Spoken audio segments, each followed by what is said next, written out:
Il y a environ 2 milliards d'années, un astéroïde gigantesque s'est écrasé sur Terre, causant une destruction totale et formant ce que nous appelons aujourd'hui le cratère de Vredefort, en Afrique du Sud. Tenez-vous bien, cet objet spatial pourrait avoir été bien plus grand que ce que les scientifiques pensaient. Peut-être 2 fois la taille de celui qui a anéanti les dinosaures. Actuellement, le cratère de Vredefort s'étend sur environ 160 km, ce qui en fait le plus vaste cratère visible au monde.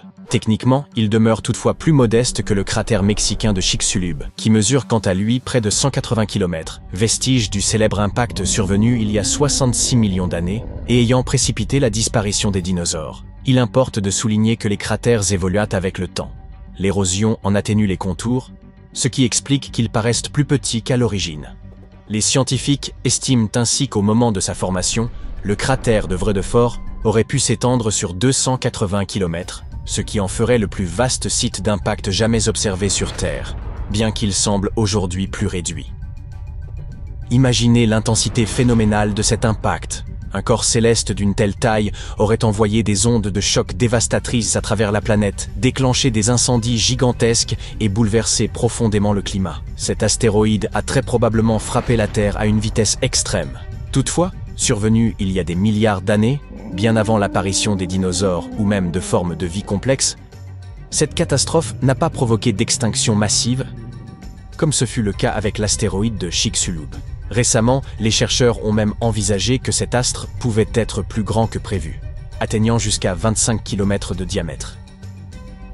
Quant à la vélocité de l'impact, elle aurait pu atteindre l'incroyable vitesse de 9000 km/h. Évaluer la taille originelle du cratère de Vredefort constitue un véritable défi.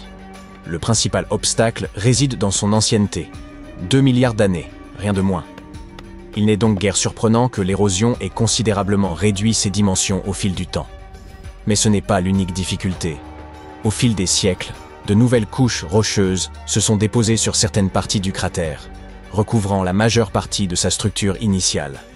Ainsi, seuls subsistent aujourd'hui quelques fragments du rebord surélevé, ce qui complique davantage toute tentative d'estimation précise de sa grandeur originelle.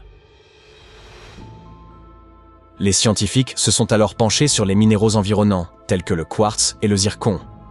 Ils ont constaté que ceux-ci portaient les traces de l'impact, notamment de minuscules fractures provoquées par l'explosion.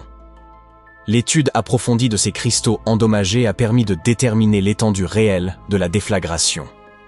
Grâce à ces nouvelles données, les chercheurs considèrent que leurs dernières estimations de la taille de l'astéroïde sont désormais les plus fiables. Contrairement à l'astéroïde de Chicxulub, responsable de l'extinction des dinosaures et d'une transformation radicale de la vie terrestre, l'astéroïde de Vredefort a frappé une Terre très différente, dépourvue d'arbres et d'animaux, habitée uniquement par des organismes unicellulaires marins. Par conséquent, il n'a pas provoqué d'extinction massive ni de gigantesques incendies de forêt, pas plus qu'il n'a laissé de traces fossiles de ce chaos global. Cependant, les scientifiques estiment que son impact sur le climat a pu être encore plus considérable que celui ayant mis fin à l'ère des dinosaures. Faute de preuves directes de cette catastrophe, l'étude approfondie des vestiges du cratère de Vredefort reste l'un des rares moyens d'évaluer la formidable puissance de cet impact.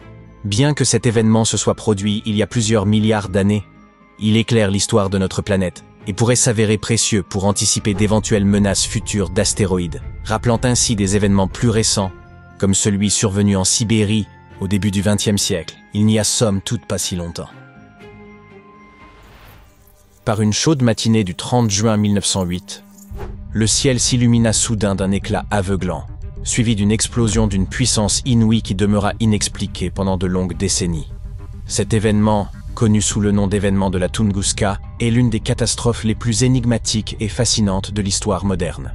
Les scientifiques ont rapidement suspecté un impact d'astéroïde, analogue à celui responsable de l'extinction des dinosaures, mais aucune trace de cratère ne fut jamais découverte.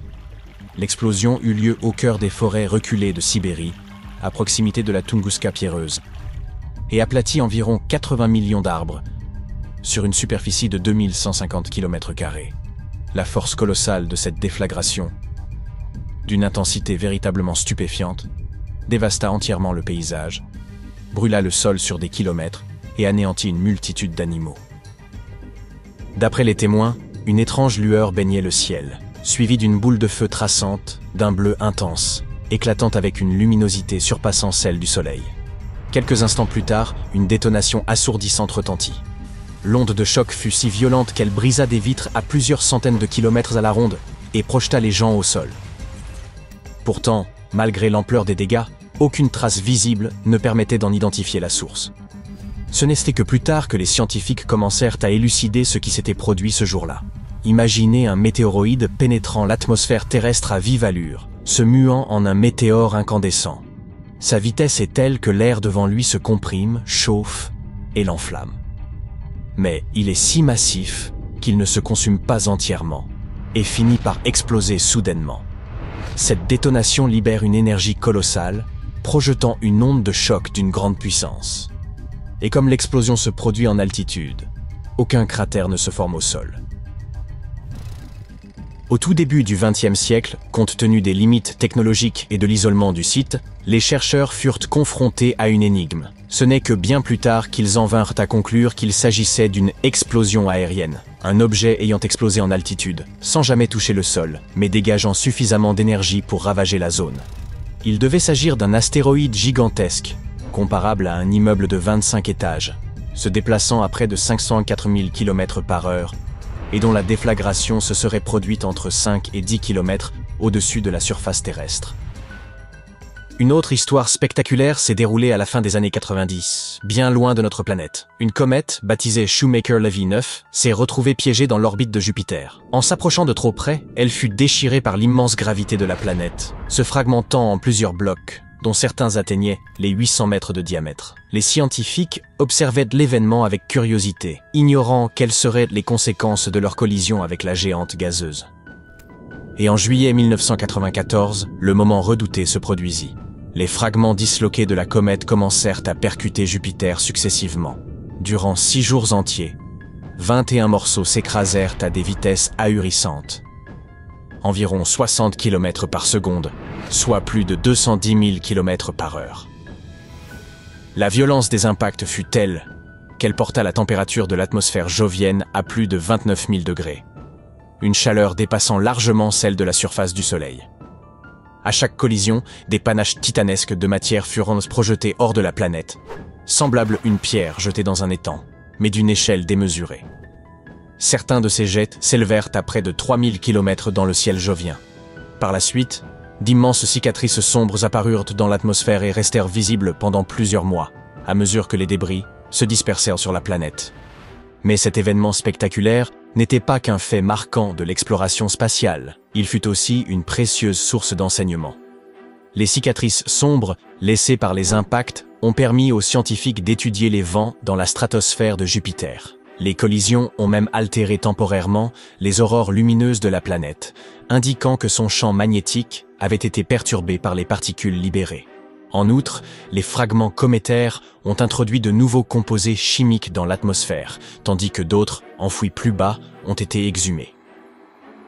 Si certaines molécules comme l'ammoniac se sont dégradées, d'autres, telles que l'eau et le cyanure d'hydrogène, demeurent encore aujourd'hui dans les couches supérieures de l'atmosphère, offrant un aperçu des réactions chimiques à l'œuvre sur Jupiter. La comète Shoemaker-Levy 9 aura servi d'avertissement. Elle a prouvé que des collisions d'ampleur continuaient de se produire dans notre système solaire. C'est en grande partie ce qui a incité la NASA à s'intéresser de près aux moyens de détecter et de prévenir d'éventuels impacts menaçant la Terre. Que ce soit pour mieux connaître les astéroïdes et les comètes, ou pour comprendre comment les impacts cosmiques façonnent les planètes, l'importance de ces découvertes est à présent incontestable.